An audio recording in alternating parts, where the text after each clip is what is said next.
ሐምሌ 19 ቀን የሚከበረው በዓል መልአኩ ቅዱስ ገብርኤል ቅዱስ ቂርቆስና ቅድስት ኢየሉጣን የተራዳበትን ቀን ነው የምናከብረው። በብረት ጋን ውስጥ በፈላ ውሃ ውስጥ በተጨመሩ ጊዜ ከእግዚአብሔር ዘንድ ተልኮ መጥቶ እሳቱን ያጠፋበት ደግሞ የፈላውን ውሃ ያቀዘቀዘበትን በዓል ነው የምናከብረው። ታሪኩ እንዴት እንደሆነ ገድሉ ላይ የተጻፈውን ነገር በጥቂቱ እስኪ እንመልከት። እንግዲህ ቅዱስ ቂርቆስና ቅድስት ኢየሉጣ የሚኖሩት በሮም ከተማ ነው። ልዩ ስፍራው አንጌቤን ተብሎ ይጠራል። የቅዱስ ቂርቆስ አባቱ ቆዝሞስ ይባላል። ገና በሕፃንነቱ ነው አባቱ በሞት የተለየ። እናቱ ኢየሉጣ ናት። በሃይማኖትም በምግባርም ኮትኩታ ያሳደገችው። በዛ በሮም አገር ሲኖሩ ንጉሡ እለእስክንድሮስ ይባላል። በዚያን ዘመን የነበረው ንጉሥ ማለት ነው። ይሄ እለእስክንድሮስ የሚባል ንጉሥ ጣዖት የሚያመልክ ንጉሥ፣ እግዚአብሔርን የማይፈራ ሰውን የማያፍር ንጉሥ እንደሆነ የቤተ ክርስቲያን ታሪክ ይነግረናል። ቅዱስ ቂርቆስና ቅድስት ኢየሉጣን ጠርቶ ለጣዖት እንዲሰግዱ ክርስቶስንም እንዲክዱ ጠየቃቸው ይላል።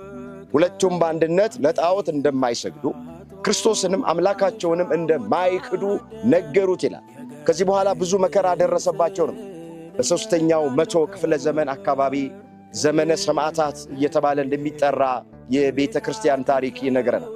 በዚያን ዘመን የነበሩት ነገሥታት እነ ዲዮቅልጥያኖስ፣ እነ እለእስክንድሮስ፣ እነ መክሲሚያኖስ፣ እነ ኔሮን ቄሳር በክርስቲያኖች ላይ ወገኖቼ ለመስማትም ለመናገርም የሚዘገንን መከራ አድርሰውባቸው ብዙዎቹን ገለዋቸዋል። ብዙዎቹን ወደ ወህኒ አሳልፈው ሰጥተዋቸዋል። ብዙዎቹን አካለ ጎዶሎ አድርጓቸዋል። ብዙዎቹን ከአንበሳ ጋር እንዲታገሉ ያደረጉ ዙፋናቸው ላይ ቁጭ ብለው ነገሥታቱ ይሳለቁና ይዝናኑ እንደነበረ የቤተ ክርስቲያን ታሪክ ይነግረናል። አሁንም በቅዱስ ቂርቆስና በእናቱ በቅድስት ኢየሉጣ ላይ ወታደሮቹ ብዙ መከራ ካደረሱባቸው በኋላ በመጨረሻ የብረት ጋን አዘጋጅተው እዛ ውስጥ ውሃ ጨምረው በዛ እንዲሞቱ ወሰነባቸው ንጉሡ ይላል። ወታደሮቹ ወደዛ ወደ ብረት ጋን ወደ ተጣደበት ስፍራ ወሰዷቸው ይላል። እዛ ሲደርሱ በዛ ጋን ውስጥ የነበረው የውሃ ፍላት ወደ ላይ 12 ክንድ ይዘል ነበረ። ልክ እንደ ክረምት ነጎድጓድ ድምፅ ይሰማ ነበር። 42 ምዕራፍ ይሰማ ነበር ይላል። ይህን ሲያዩ ፈርተው ሐሳባቸውን እንዲቀይሩ ነበር። ገድሉን ስናነብ ቅድስት ኢየሉጣ ያንን በተመለከተች ጊዜ የሚነደውን እሳት በዛ በብረት ጋን ውስጥ ያለውን የሚፈላ ውሃ ባየች ጊዜ ፈራች ይላል። ልጇ ቂርቆስ ቀረበና እንደዚህ አላት ይላል ገድሉን ስናነብ፣ እናቴ ሆይ አይዞሽ፣ አትፍሪ። በሥጋችን ብንሞት በነፍሳችን አንሞትም። ደግሞ አናንያ፣ አዛርያ፣ ሚሳኤልን ከእሳት ያዳነ አምላክ እኛንም ያድነናል። ሶስናን ከእደ ረበናት ዳንኤልን ከአፈ አናብስት ያዳነ አምላክ የእኛም አምላክ ነው፣ ሊያድነን ይችላል። ስለዚህ አይዞሽ አትፍሪ ብሎ እናቱን አጽናናት ይላል። ደግሞ ዞር ብሎ መጸለይ ጀመረ። እግዚአብሔር ሆይ በእናቴ ልብ ውስጥ ያለውን ፍርሃት አውጥተህ ጣል፣ መንፈሳዊ ድፍረትን ስጣታል። እግዚአብሔር የሕፃኑ የቅዱስ ቂርቆስን ጸሎት ሰማ። ለቅድስት ኢየሉጣ ፍርሃት ከልቧ አውጥቶ ጣለና መንፈሳዊ ድፍረት ሰጣት ይላል። ወዲያው ቅድስት ኢየሉጣ ለልጇ ለቅዱስ ቂርቆስ እንደዚህ አለችው፣ ልጄ ሆይ ምንም እኔ በሥጋ በወልድህ እናት ብሆን አንተ ግን በመንፈስ አባቴ ነህ። አሁን በልቤ ውስጥ ያለው ፍርሃት ርቋል፣ ገድላችንን እንፈጽም ብላ አለችው። በዚህ በጋን ውስጥ ያለው ውሃ በለመለመ መስክ እንደሚፈስ ጠል መስሎኝ እየታየ ነው አለች። ወዲያ ወታደሮቹ እጅና እግራቸውን ይዘው ወደዛ ወደ ብረት ጋን ውስጥ ወደሚፈላ ውሃ ውስጥ ወረወሯቸው ይላል። ቅዱስ ገብርኤል እየበረረ ከእግዚአብሔር ዘንድ ተልኮ መጣ። ርዕሳችን እነሆ ገብርኤል እየበረረ መጣ የሚል። ቅዱስ ገብርኤል ከእግዚአብሔር ዘንድ ተልኮ መጣ። ቀደመና እዛ የፈላ ውሃ ውስጥ ገባ።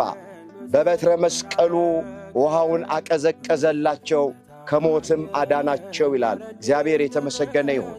ቂርቆስና ኢየሉጣ በእምነት ክርስቶስን አንክድም ብለው ለጣዖት አንሰግድም ብለው ከክርስቶስ ፍቅር የሚለየን ማን ነው ብለው ወገኖቼ ስለ ክርስቶስ ሲሉ፣ ስለ አምላካቸው ሲሉ፣ ስለ ቤተ ክርስቲያን ሲሉ ወደ ፈላ ውሃ ውስጥ በእምነት ገቡ። እግዚአብሔር መልአኩን ልኮ ከዚህ መከራ አዳናቸው። መጽሐፍን ስናነብ ሐዋርያው ቅዱስ ጳውሎስ ለሮም ክርስቲያኖች በጻፈላቸው መልእክቱ ምዕራፍ 8 ቁጥር 35 ላይ ከክርስቶስ ፍቅር የሚለየን ማን ነው ብሎ ይጀምራል። መከራ ነው፣ ስደት ነው፣ ረሃብ ነው፣ ራቁትነት ነው፣ ሰይፍ ነው። ቀኑን ሙሉ ስላንተ እንገደላለን፣ እንደሚታረዱ በጎች ተቆጠርን ብሎ ነው የተናገረ። ቅዱስ ቂርቆስና ቅድስት ኢየሉጣን ወገኖቼ ሰይፍ ከክርስቶስ ፍቅር አለያቸው። መከራ ከክርስቶስ ፍቅር አለያቸው። በብረት ጋን ውስጥ የሚፍለቀለቀው ውሃ፣ የሚነደው እሳት ከክርስቶስ ፍቅር አለያቸው። እስከ መጨረሻው ድረስ ነው የታመኑት። እግዚአብሔርም ስለ እምነታቸው ጽናት መልአኩ ቅዱስ ገብርኤልን ልኮ የእሳቱን ኃይል አጠፋላቸው፣ በብረት ጋን ውስጥም የሚፍለቀለቀውን ውሃ አቀዘቀዘላቸው ይላል ነቢዩ ኢሳይያስ በትንቢተ ኢሳይያስ ምዕራፍ 43 ቁጥር 1 ላይ ተቤዥቻለሁና አትፍራ፣ አንተ የኔ ነህ፣ በስምህም ጠርቼሃለሁ። በውሃ ውስጥ ባለፍክ ጊዜ ውሃው አያሰጥምህም፣ በእሳት ውስጥ በሄድክ ጊዜ እሳቱ አያቃጥልህም፣ ነበልባሉም አይፈጅህም፣ እኔ አምላክ እግዚአብሔር መድኃኒት ነኝና ተብሎ ተጽፏል። ቅዱስ ቂርቆስና ቅድስት ኢየሉጣ ወደ ውሃ ውስጥ ተጣሉ። ነገር ግን ውሃው ወገኖቼ አልገደላቸውም፣ አልጎዳቸውም። ወደ እሳት ውስጥ ተጣሉ፣ እሳቱም አላጠፋቸውም። በእምነት የእሳቱን ኃይል አጥፍተውታል።